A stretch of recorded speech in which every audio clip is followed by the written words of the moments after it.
students, this is Suman Chaudhary, and as you know, we are studying our fifth chapter, which is Principles of Inheritance and Variations. We already covered 3 lectures, and today we are going to discuss about the crosses which have been done by the Mendel. So, first is the technique of Mendel's experiment. Selection of true breeding plants. As I already told you, by the Mendel, only pure breeds were selected, means उन्होंने सिर्फ pure breeding lines का ही selection किया था अपने cross को करने के लिए. उसके अंदर कोई भी इम्प्योरिटी नहीं थी, वो प्योर थे. जो पेरेंट्स उन्होंने सिलेक्ट किए थे, या तो वो प्योर टॉल थे या तो वो प्योर ड्वार्फ थे. उनके बीच में कोई भी कैरेक्टर्स की ब्लेंडिंग नहीं थी. Second is hybridization and obtaining F1 generation. सबसे पहली बात, उन्होंने जो पेरेंट्स का क्रॉस किया, उसके बाद जो F1 जनरेशन मिली, उसके अंदर इन दोनों पेरेंट्स का ही हाइब्रिड था, यानी मिक्सिंग थी. Next is self pollination of hybrid plant, obtaining subsequent of F1, F2, F3 and F4 and so on generations. कहने का मतलब, ये जो F1 जनरेशन हमारी मिली थी, इसके बाद उन्होंने सेल्फिंग की और F2 फिर सेल्फिंग की, F3, इस तरीके से वो अपने क्रॉसेस को आगे करते चले गए काफ़ी सारी जनरेशन तक, जिसकी वजह से उनके जो रिजल्ट मिले थे वो बहुत ऑथेंटिक थे और प्योर थे. So let's start with our monohybrid cross.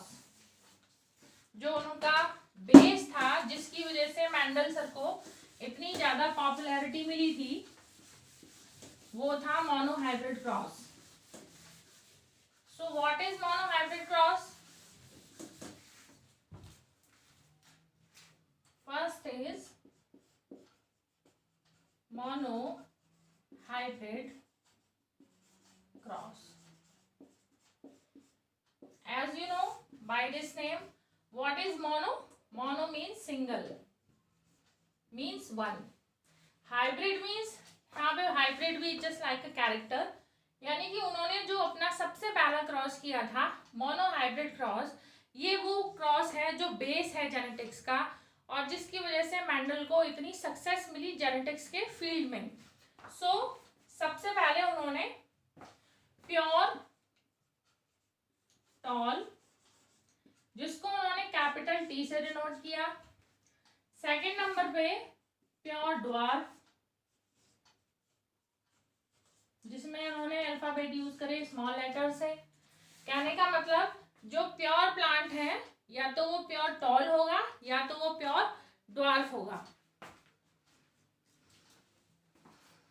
इसके बाद ये हैं आपके पेरेंट्स. ये कौन है? पेरेंट्स हैं. इसके बाद इन्होंने जो F1 जनरेशन ली, जो कि इसका रिजल्ट था small capital T and small t. ये कैसे आया? क्योंकि ये पेरेंट्स हैं. नाउ पेरेंट्स को हमें गैमीट की फॉर्म में लिखना है. वो कैसे लिखेंगे? सबसे पहले हमको जो भी हम क्रॉस करते हैं और हमारे जो प्लांट लिए जाते हैं, जो भी हम कैरेक्टर्स को लेते हैं, उनको हमें गैमीट की फॉर्म में लिखना आना चाहिए. कैसे? जैसे ये कैपिटल T है, ये स्मॉल t है. अगर हम इसको गैमीट की फॉर्म में लिखेंगे तो हम इस तरह से लिखेंगे. ठीक है. अब हम इनके अंदर अगर क्रॉस कराएं तो देखो क्या मिलेगा हमको. पहले हमने इस कैपिटल T का फर्स्ट वाली स्मॉल t से कराया, फिर सेकंड से कराया, फिर इसके बाद ये थर्ड और ये फोर्थ. कहने का मतलब ये है यहाँ पे कि आप देखो, जो हमारी F1 जनरेशन का रिजल्ट आया था वो भी यही आया था, यानी कैपिटल T और स्मॉल t. कहने का मतलब, यहाँ पर हमारा जो F1 जनरेशन है, F1 का मतलब होता है फिलियल जनरेशन. Filial generation. अब क्या है, समझने की बात यहाँ ये है कि हमारी जो F1 जनरेशन आई है, इसमें जो हमारा कैपिटल T है वो एक डोमिनेंट कैरेक्टर है. मैंने आपको पहले भी बताया था कि जो हमारे कैपिटल कैरेक्टर, जो कैपिटल लेटर से लिखे जाते हैं, वो डोमिनेटिंग कैरेक्टर होते हैं, यानी उस जनरेशन में वो कैरेक्टर फिजिकली अपीयर होते हैं, दिखाई देते हैं, उनका अपीयरेंस दिखाई देता है। सो अगर हम यहाँ पर इन चारों को एक साथ ना लेकर अगर मैं यहाँ पे इस तरह से लिख दूं तो बात तो एक ही है, क्योंकि हमने इसमें से कोई भी एक को लेकर यहाँ लिख दिया इस तरह के क्रॉस के बाद। सही है बच्चों। अब ये जो हमारी F1 जनरेशन आई है, इसके अंदर हम सेल्फिंग कराएंगे, यानी सेल्फिंग का मतलब सेल्फ पॉलिनेशन, सेल्फ पॉलिनेशन। क्यों कराएंगे सेल्फ पॉलिनेशन? क्योंकि हमारे पास कोई और रिजल्ट है ही नहीं, यही रिजल्ट है। तो जैसे एक ये लिया है ऐसे ही हम एक इधर ले लेंगे इस तरह से, फिर इनको हम गैमेट की फॉर्म में लिखेंगे। और इसको समझने के लिए अब हम यहाँ पर पुनेट स्क्वायर बनाएंगे। What is Punnett square? एक साइंटिस्ट थे जिनका नाम था पुनेट, उन्होंने हमारे क्रॉस के जो रिजल्ट हैं उनको इजी करने के लिए एक स्क्वायर बनाया था जिसे हम पुनेट स्क्वायर कहते हैं। अब यहाँ पर हमारा जो ये क्रॉस है वो F1 जनरेशन तक आ गया है बच्चों, यानी हमने पेरेंट्स लिए हैं जो प्योर ब्रीड है, एक प्योर टॉल है और एक प्योर ड्वार्फ है। अब इनका जो रिजल्ट आया है F1 जनरेशन में वो आप देख रहे हैं कैपिटल टी और स्मॉल टी आया है, यानी सारे के सारे प्लांट कैसे हैं? टॉल हैं, क्योंकि capital T is denoting the dominating character, यानी कैपिटल लेटर से जब हम किसी कैरेक्टर को लिखते हैं तो वो हमारा डोमिनेटिंग कैरेक्टर होता है, और जो स्मॉल लेटर से लिखे जाते हैं वो हमारे रिसेसिव कैरेक्टर होते हैं। सो इन F1 जनरेशन कैपिटल टी यानी जो टॉल हाइट का एलील है वो डोमिनेट हो रहा है, और जो स्मॉल हाइट का एलील है वो रिसेसिव हो रहा है। तो इस तरह से F1 में जितने भी प्लांट हमको मिले उन सब की हाइट कैसी है? टॉल है। अब हमने यहाँ पर दो यहाँ से गैमेट लिए, यानी उनको फिर से पेरेंट्स बनाया है हमने यहाँ पे F1 जनरेशन में, और उनका क्रॉस कराया है। ठीक है, ये मैंने दूसरा यहाँ पे लिखा हुआ है। अब हम इसको पुनेट स्क्वायर की सहायता से समझेंगे। इसमें से कोई भी मेल हो सकता है, कोई भी फीमेल हो सकता है। तो हम यहाँ पर ये लिखेंगे मेल और female. As you know these are the sign of male and female. तो कैपिटल टी, स्मॉल टी,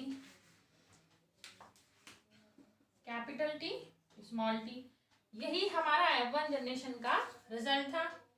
अब इस कैपिटल टी का इस कैपिटल टी के साथ, कैपिटल टी, इस कैपिटल टी का इस स्मॉल टी के साथ, तो capital T, small T, again the same, capital T,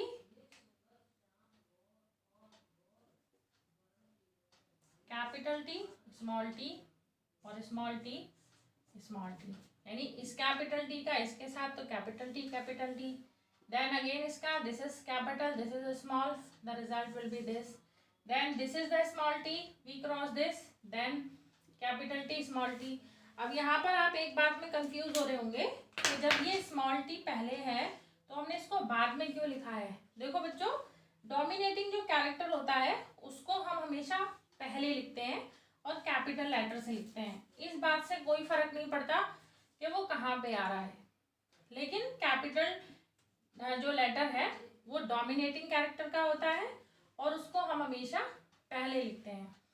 next is small T, this one. Now अब इनका हमें जीनोटाइप और फिनोटाइप बनाना है, यानी कि जो हमारी F2 जनरेशन है उसका अब यहाँ लिख लेते हैं हम इजी करने के लिए। यही रिजल्ट उधर आया ना हमारा। अब यहाँ पे क्वेश्चन ये उठता है कि जो F2 जनरेशन है, this is F2 generation, yes और नो। ठीक है, ये हमारे पेरेंट्स थे, उनका हमने क्रॉस कराया तो F1 जनरेशन मिली, जिसका कि जो जितने भी सारे प्लांट थे वो टॉल थे। देन हमने उसमें से 2 प्लांट को चूज किया, उनके अंदर सेल्फिंग यानी सेल्फ पॉलिनेशन कराया। देन उसके बाद हमारा रिजल्ट F2 जनरेशन में ये आया। अब आप एक चीज यहाँ पे नोटिस करिए कि यहाँ पर जो जीनोटाइप और फिनोटाइप बनेगा,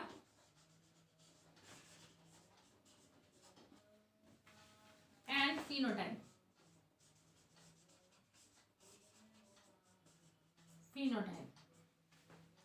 अब आप मुझे ये देखकर बताएं आप कि ये capital T capital T, capital T small T, capital T small T, और ये स्मॉल टी स्मॉल टी, यहाँ पे आपको कितने टाइप के जीन दिखाई दे रहे हैं?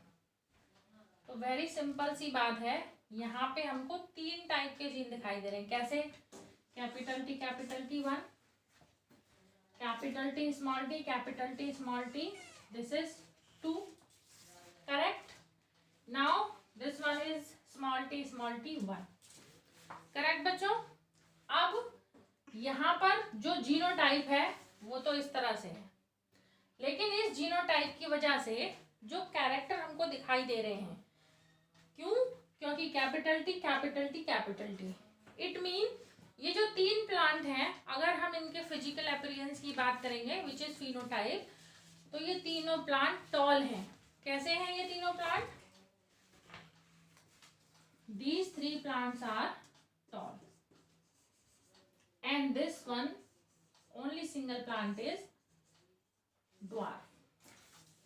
करेक्ट बच्चों? कोई कंफ्यूजन तो नहीं है?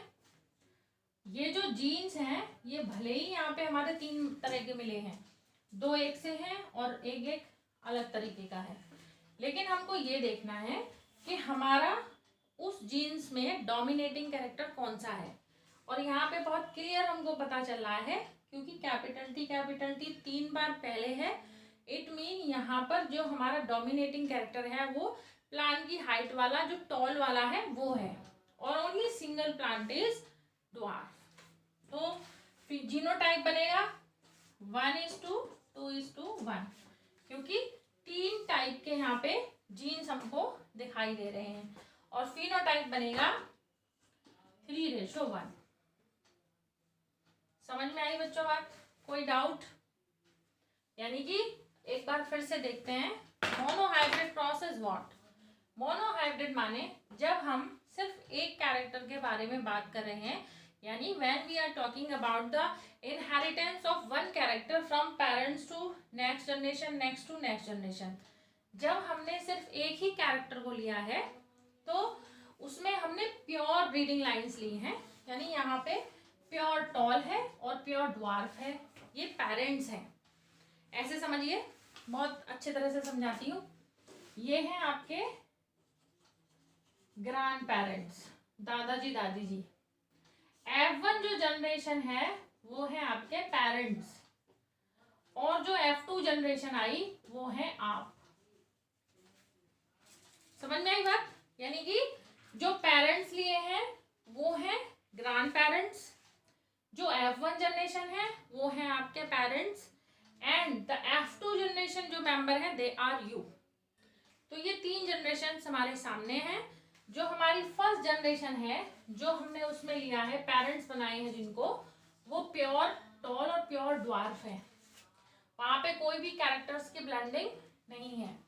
नेक्स्ट है आपका, हमने इनका क्रॉस कराया है, इसमें हमने किसी को भी मेल ले लिया है और किसी को भी फीमेल ले लिया, डजंट मैटर, कोई फर्क नहीं पड़ता है। अब हमने जब इनका क्रॉस कराया,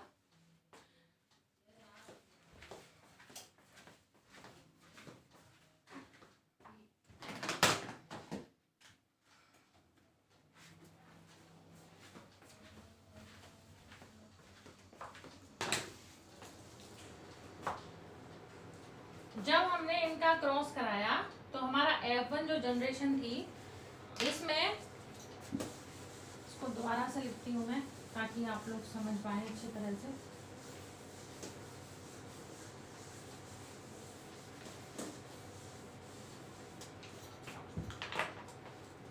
ये है हमारे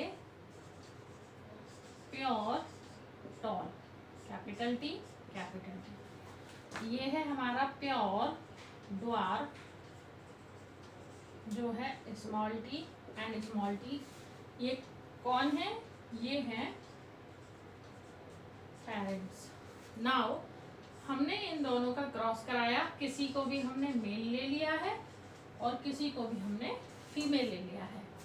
उसके बाद जब हम इनका क्रॉस कराएंगे तो जो F1 जनरेशन आएगी उसमें हमारा रिजल्ट आएगा ये। ठीक, यानी सारे प्लांट कैसे हैं? टॉल हैं, बिकॉज ये जो कैपिटल टी है हमारा, ये पहले लिखा गया है और ये एक डोमिनेटिंग कैरेक्टर है। अब हमने इसमें सेल्फिंग कराई है, यानी यहाँ पे सेल्फ पॉलिनेशन कराया है। जैसा ये है, एक और जीन हमने ऐसा ले लिया है यहाँ पर, और अगेन एक फीमेल है और एक मेल है। अब हमने जब इनकी सेल्फिंग कराई तो हमारे पास जो रिजल्ट आया बच्चों, वो ये आया, जो कि मैंने अभी आपको यहाँ पे पीनट स्क्वायर के थ्रू समझाया है। Capital T capital T, capital T small T and small T small T. यहाँ पर आपका एक तरीके का जीन ये, they are 2 and this one is 1। अगर हम इनको फिजिकली देखेंगे तो ये 3 प्लांट हमारे टॉल हैं और ये सिंगल प्लांट हमारा डॉर्फ है। ठीक है बच्चों, यही हमारा मोनोहाइब्रिड क्रॉस है।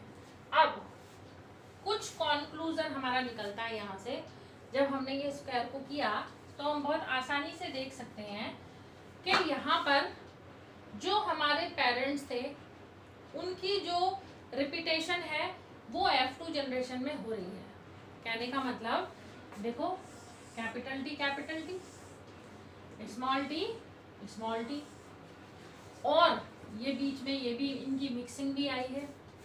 कहने का मतलब पहला ऑब्जर्वेशन ये है कि जो हमारे पेरेंट्स हैं उनका रिपीटेशन F2 जनरेशन में हो रहा है। ठीक है, अभी मैंने आपको बताया। दूसरी बात, यहाँ पर एक कैरेक्टर डोमिनेटिंग है और एक कैरेक्टर रिसेसिव है, इधर इन F2 जनरेशन ऑल्सो।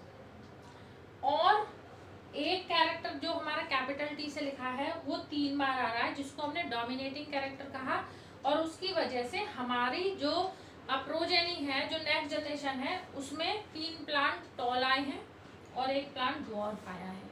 ये बात मैं आपको क्यों बता रही हूँ, क्योंकि on the basis of monohybrid cross Mendel ने 2 लॉज दिए हैं।